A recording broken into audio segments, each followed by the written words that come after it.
Pay scale নিয়ে এলো নতুন সুখবর। দীর্ঘ ১১ বছর পর সরকারি কর্মকর্তা কর্মচারীদের জন্য নবম পে স্কেল বাস্তবায়নের প্রস্তুতি চূড়ান্ত পর্যায়ে। আগামী ১ জুলাই থেকে ধাপে ধাপে নতুন বেতন কাঠামো কার্যকরের ইঙ্গিত দিয়েছেন অর্থ ও পরিকল্পনা মন্ত্রী আমির খসরু মাহমুদ চৌধুরী। সংশ্লিষ্ট সূত্র বলছে, নতুন পে স্কেলের রূপরেখা প্রায় চূড়ান্ত।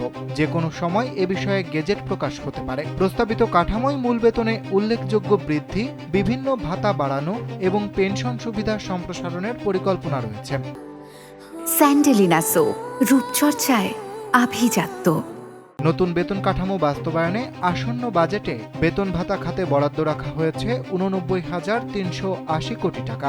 বর্তমানে প্রথম গ্রেডের মূল বেতন ৭৮,০০০ টাকা। ৫০% বৃদ্ধি কার্যকর হলে তা বেড়ে দাঁড়াবে ১,১৭,০০০ টাকায়। একইভাবে ১১তম থেকে ২০তম গ্রেডের কর্মচারীদের মূল বেতনেও ৫০% বৃদ্ধির বিষয়টি বিবেচনায় রয়েছে। এদিকে পেনশনভোগীরাও পেতে পারেন স্বস্তি।